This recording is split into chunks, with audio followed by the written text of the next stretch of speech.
Hi, welcome to the Mississippi Bat Working Group's virtual MissNet event. I'm Becky Rosamond, wildlife biologist and chair of the group. I'm going to tell you a little bit about our group and also about what a virtual MissNet event is.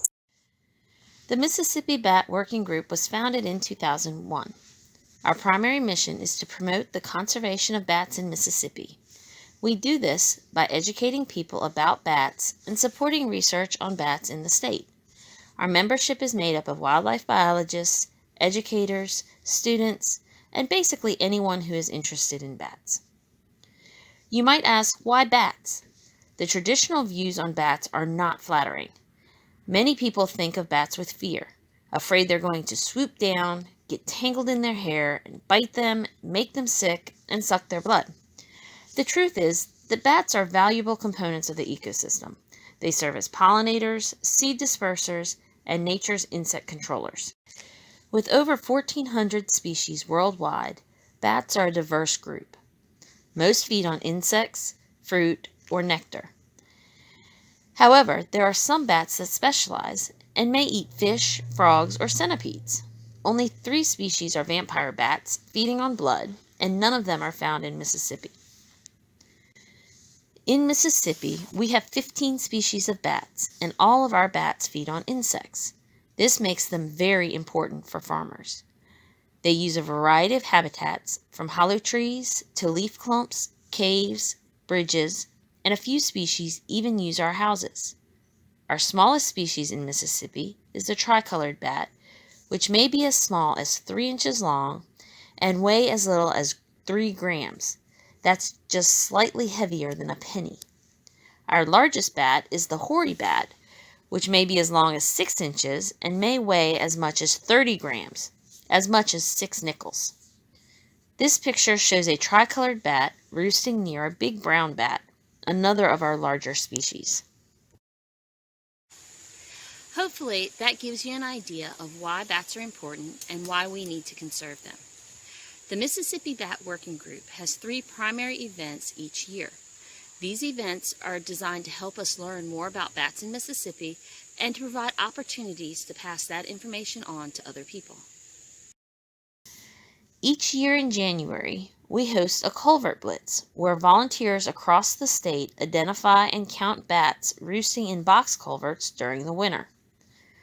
During the survey, it's important to stay as quiet as possible to avoid disturbing the bats while they are in torpor. Volunteers work in small groups to survey the culverts and then submit their data through email.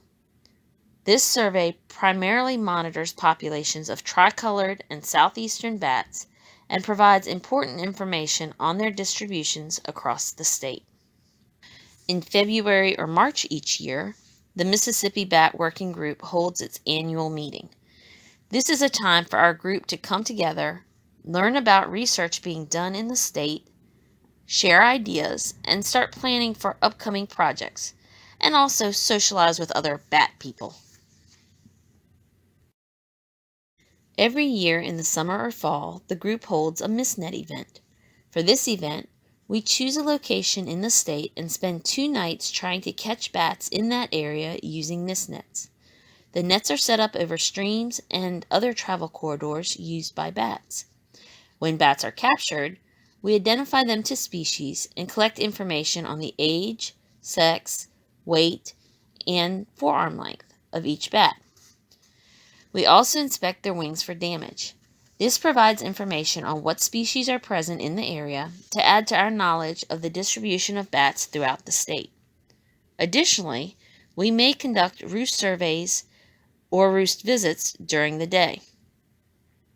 Although we welcome anyone who is interested to participate in our MissNet events, no one is allowed to handle bats unless they have received rabies pre-exposure shots and also wear gloves. In addition to our regular events, we assist the state with special projects, and many of our members provide educational programs to schools, youth groups, and civic organizations upon request. We know that bats can get coronaviruses, but we don't know what impact COVID-19 could have on our bat populations. Some scientists predict that it could devastate the populations and have issued recommendations to avoid surveys that involve handling bats or coming into close contact with them. So this year, to protect the health of the bats, we won't hold our traditional MissNet event. Instead, we're going virtual. Our members have prepared a series of short videos on various subjects about bats and made them available online.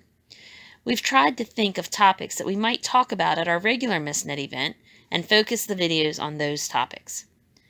So we invite you to come along and join us in our virtual MissNet event. If you have any questions after watching a video, you can always contact us through Facebook or our email.